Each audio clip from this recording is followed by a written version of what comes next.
피 속에 있는 당 자체를 건강의 적으로 생각하는 사람들이 많아요. 혈당이 올라가지 않으면 죽어요. 하지만 혈당이 높은 사람들이 혈관이 망가지면서 문제가 되는 겁니다. 만일에 혈당이 좀 높다 하더라도 비타민C를 빵빵하게 채워준 사람은 산화적 데미지를 덜 받습니다. 왜냐하면 산화적 손상을 중화시켜주기 때문입니다. 당뇨 환자들이 비타민C를 더 열심히 먹어야 되는 이유가 명백해지는 거예요. 꿀을 한 숟가락 드시고 비타민C를 드시면 됩니다. 그렇게 하시면요, 당뇨는 영원한 남의 얘기입니다. 인류의 식탁은 탄수화물과 당분으로 가득 차 있습니다. 맛있는 것이 너무나 많고 이 맛있는 음식들은 필연적으로 과식을 부릅니다. 맛있으면 많이 먹게 되는 것은 인지상정입니다. 여기에 더해 현대 문명은 우리가 운동할 기회를 너무나 많이 뺏어갔습니다. 자동차를 타고 엘리베이터를 탑니다. 편리함을 핑계로 인풋과 아웃풋의 균형이 깨지면서 우리 몸에는 에너지 잉여가 생기게 됩니다. 이로 인해 뚱뚱해지는 것은 물론이고 혈당이 빨리 올라가는 소위 말하는 혈당 스파이크를 일으키는 음식을 주로 먹게 되면서 당뇨병이 생길 수밖에 없는 환경이 만들어진 것입니다. 만약 당신이 당뇨병을 걱정하며 고구마를 선택하고 있다면 그 선택이 오히려 독이 될 수도 있다는 충격적인 사실을 알고 계십니까? 대부분의 사람이 달면 무조건 혈당을 올린다는 통념에 갇혀 있습니다. 이 보편적인 통념은 정말 진실일까요? 우리는 이 거대한 질문에 대한 답을 찾아가는 여정을 시작할 것입니다. 오늘 영상은 당화 지수와 당 부하 지수라는 의학적인 근거, 그리고 산화적 스트레스라는 당뇨 합병증의 근본적인 원인에 대한 최신 SCI급 연구 결과를 바탕으로 당신의 건강 상식을 완전히 뒤집을 것입니다. 우리가 가진 상식과는 다르게 혈당이 높은 사람보다 비타민 C를 충분히 섭취한 사람이 합병증으로부터 안전할 수 있다는 놀라운 메커니즘을 심층적으로 분석합니다. 지금부터 당뇨 관리의 패러다임을 바꿀 진짜 처방전을 공개합니다. 당뇨 관리의 핵심으로 떠오른 당화 지수와 당 부하 지수 개념부터 심층적으로 이해할 필요가 있습니다. 우리는 탄수화물을 먹을 때 이 두 가지 지수를 반드시 알아야 합니다. 당화 지수랑 같은 양의 탄수화물을 먹었을 때 얼마나 빨리 혈당을 올리느냐를 나타내는 지표입니다. 이 지수는 실제 혈당 수치를 재는 것이 아니라 포도당 50g을 섭취하고 2시간 뒤에 나오는 혈당 수치를 100으로 산정하여 상대적인 수치를 비교하는 방식입니다. 이것은 곧 혈당 스파이크를 얼마나 빠르게 형성하느냐와 깊은 관계가 있습니다. 이 당화 지수를 이해하는 데 가장 중요한 샘플은 바로 감자와 고구마의 비교입니다. 대부분의 사람은 더 달콤한 고구마가 혈당을 훨씬 빨리 올릴 것이라고 생각합니다. 그러나 놀랍게도 감자와 고구마를 똑같은 양 100g을 먹고 2시간 뒤에 혈당을 쟀을 때의 결과는 완전히 다릅니다. 감자의 당화 지수는 95점에 달합니다. 이는 포도당을 먹는 것과 거의 비슷한 수준입니다. 반면에 고구마의 당화 지수는 62채 되지 않습니다. 거의 절반 수준입니다. 따라서 당뇨병을 걱정하는 사람은 혈당 스파이크를 완벽하게 만드는 감자보다는 고구마를 선택해야 합니다. 하지만 여기서 놓쳐서는 안 될 중요한 개념이 있습니다. 바로 당 부하 지수입니다. 이것은 우리가 흔히 말하는 칼로리 개념을 반영합니다. 놀랍게도 똑같은 100g을 섭취했을 때 고구마는 약 128칼로리인 반면 감자는 60칼로리밖에 되지 않습니다. 당화 지수는 감자가 2배 가까이 높지만 당 부하 지수 칼로리는 감자가 절반인 것입니다. 결론적으로 당화 지수만 봐도 안 되고 당 부하 지수만 봐도 안 됩니다. 당 부하 지수가 높다면 조금만 먹어도 칼로리가 많아 결국 뚱뚱해지고 장기적으로 당뇨에 걸릴 가능성이 높아지기 때문입니다. 따라서 구독자 여러분은 당화 지수와 당 부하 지수를 염두에 두고 현명하게 음식을 선별하여 드셔야 합니다. 많은 사람이 혈당을 건강의 적으로 생각하는 것에 대한 근본적인 오해가 있습니다. 혈당은 생명의 근원입니다. 혈당이 올라가지 않으면 우리 몸은 죽습니다. 당이 낮으면 맥을 못 추는 이유도 피 속에 당이 혈액을 타고 뇌와 근육 등 온몸으로 에너지를 보내야 하기 때문입니다. 문제는 혈당 자체가 아닙니다. 필요한 것보다 더 높을 필요가 없는 이유는 높은 혈당이 혈관을 망가뜨리는 것이 관찰되었기 때문입니다.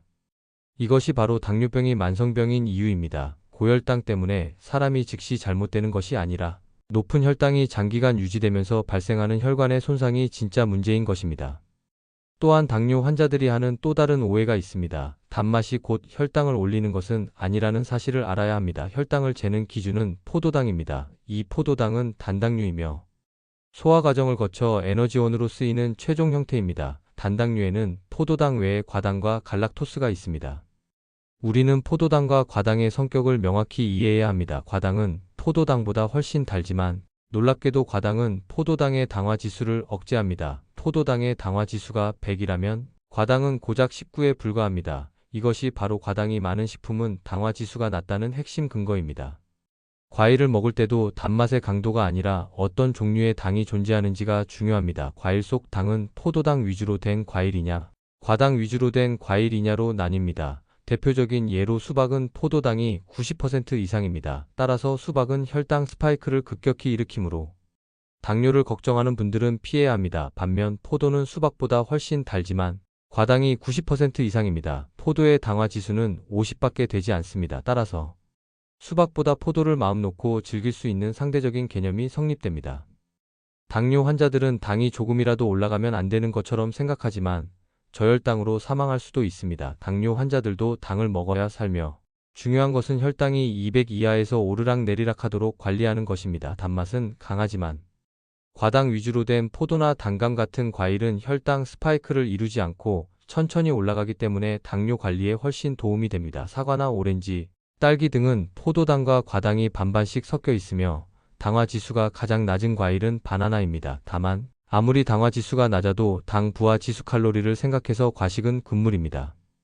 당뇨병이 무서운 진짜 이유는 3대 합병증으로 알려진 혈관 질환 때문입니다. 콩팥이 망가지고 망막이 망가지고 뇌졸중과 심근경색증이 발생하는 모든 것은 결국 혈관 질환입니다. 당뇨가 10년, 20년, 30년 지속되면 그 기간 동안 혈관은 산화적 스트레스를 받으면서 망가지게 됩니다. 구체적으로 혈관이 막히는 동맥경화가 진행되는 것입니다. 이 동맥경화의 주범은 바로 활성산소입니다. 활성산소는 우리 몸의 모든 것을 공격하는 물질이며 이것이 오랫동안 몸에 머무르면 혈관 내피를 손상시킵니다. 이 손상된 혈관 내피에 콜레스테롤이 침착되면서 동맥경화가 시작됩니다. 여기서 중요한 것은 콜레스테롤이 활성산소에 의해 산화되어야만 상처난 내피에 침착될 수 있다는 사실입니다. 산화되지 않은 멀쩡한 콜레스테롤은 혈관벽에 절대 침착되지 않습니다. 산화된 콜레스테롤이 침착되면서 혈관을 점점 막아가는 것입니다. 이는 학문적으로 완전하게 알려진 사실입니다. 고혈당이 되면 활성산소의 양이 늘어난다는 것도 이미 입증된 사실입니다. 따라서 혈관 손상이 훨씬 쉽게 발생하게 됩니다. 만약 혈당이 좀 높더라도 비타민C를 충분히 채워준 사람은 산화적 데미지를 덜 받습니다. 왜냐하면 비타민C는 강력한 항산화 작용으로 늘어난 산화적 손상을 중화시켜주기 때문입니다. 즉, 혈관 손상도 막아주고 콜레스테롤의 과산화도 막아주는 일석이조의 효과를 가져옵니다. 비타민C의 작용 기전을 더 깊이 이해해야 합니다. 비타민C는 혈관 내피세포를 보호하고 동맥경화의 시작인 LDL 콜레스테롤의 산화를 방지하는 역할을 합니다. 비타민C는 스스로 산화되면서 활성산소를 제거하고 다른 항산화 물질의 비타민 E를 재생시켜 항산화 네트워크를 강화합니다. 이 메커니즘을 통해 당뇨 환자들은 혈관 합병증의 주범인 산화적 스트레스의 악순환을 끊어낼 수 있는 명백한 이유가 생기는 것입니다. 운동을 많이 하면 당을 쓰는 것은 좋지만 이때 산소를 많이 쓰면서 활성산소가 또 많이 생깁니다. 따라서 비타민C의 중요성은 어디 한 군데 빼놓을 수 없을 정도로 필수적입니다. 많은 분들이 의아해하는 또 다른 오해가 있습니다. 꿀은 당이 높아 당뇨에 해롭다는 통념입니다. 실제로 당뇨 환자에게 꿀은 매우 안전한 식품입니다. 물론 과다 섭취는 피해야 하지만 꿀은 혈당을 빨리 올리지 않을 뿐더러 각종 미네랄이 풍부하게 들어있는 가장 완벽한 자연 에너지원입니다. 암 환자들에게 식사를 못하는 상황에서 기력을 보충하고 싸울 힘을 만들기 위해 클리닉에서 꿀을 많이 권하는 이유도 여기에 있습니다. 꿀을 통해 기력을 회복하고 건강을 회복하는 데 필수적인 영향을 얻을 수 있습니다. 고용량 비타민C의 오해도 풀어야 합니다. 일반인들은 비타민C를 영양제로만 알고 있지만 이는 더 이상 논란의 여지가 없는 항암제 역할을 할 수 있습니다. 세계 최고의 학술지에도 임상실험 결과가 발표되었으며 고용량 비타민C가 암을 죽이는 두 가지 메커니즘이 학술적으로 밝혀지기도 했습니다. 첫째, 비타민C가 암세포 내부에서 활성산소인 과산화수소를 생성하여 암세포만 선택적으로 죽이는 것입니다. 둘째, 정상세포는 비타민C를 흡수하여 보호받지만 암세포는 비타민C를 흡수하는 통로가 포도당과 같아 비타민C를 포도당으로 착각하고 대량 흡수하여 결국 세포가 터져 죽게 됩니다. 중요한 것은 비타민C는 정상세포는 공격하지 않고 암세포만 죽인다는 것이 확실하다는 점입니다. 다만 암 환자 치료를 위한 고용량 요법은 먹는 것만으로는 안 됩니다. 먹는 비타민 C는 혈중 농도가 0.20, 3mm몰까지밖에 올라가지 않아 암세포를 죽일 수 없습니다. 암 치료를 위해서는 정맥 주사를 통해 혈중 농도를 1020까지 높여야 합니다. 따라서 암의 예방을 위해서는 먹는 것을, 암의 치료를 위해서는 주사를 맞는 것을 병행해야 합니다. 주사를 맞더라도 먹는 것은 멈추면 안 되는데, 먹는 비타민 C는 주로 소화관을 통한 면역 기능을 올리는데 주된 역할을 하기 때문입니다. 그래서 우리는 어떻게 해야 하는가? 수십 년간의 의학적 지식과 임상 경험을 종합하여 당뇨 환자들이 실생활에서 바로 적용할 수 있는 구체적이고 긍정적인 처방전을 제시합니다. 1. 가장 효과적인 비타민C 복용법. 당뇨가 심한 분들은 시간 간격을 두고 복용하는 것이 가장 좋습니다. 아침, 점심, 저녁 3번만 드시지 마시고 그 사이사이에 한 번씩 더하여 하루 6번 드시는 것이 최고입니다. 실천이 어렵다면 식사하실 때라도 2g씩 3번 드시는 것을 목표로 해야 합니다. 아침 식사를 거르는 분이라면 꿀을 한 숟가락 드시고 비타민C를 드시면 됩니다. 꿀은 혈당 스파이크를 일으키지 않으면서도 비타민C를 안전하게 복용할 수 있는 훌륭한 방법입니다. 하루 한두 알 정도의 종합 항산화 비타민제를 함께 드시는 것은 당뇨 환자에게 최고의 반드시 먹어야 하는 처방입니다. 2. 평생 당뇨를 예방하는 생활 습관. 당뇨의 근본적인 원인은 에너지가 혈중에 쉬고 있을 때 생기는 것입니다. 에너지가 흐르는 사람은 절대 당뇨가 오지 않습니다. 가장 쉬운 실천법은 먹었으면 움직이는 것입니다. 낮에 이미 2만 보를 걸었더라도 저녁 식사 후에는 5천 보라도 더 걸어 에너지 잉여를 남기지 않도록 해야 합니다. 이처럼 먹은 에너지를 그때그때 써버리는 습관을 들이시면 당뇨는 영원히 남의 얘기가 될 수 있습니다. 3. 조기 발견의 중요성. 암 예방 수칙을 아는 것이 중요하지만 암은 우리 몸 어디에든 생길 수 있습니다. 가장 중요한 것은 조기 진단입니다. 내시경 같은 조기 진단보다 더 빠르게 암을 찾아낼 수 있는 방법이 있습니다.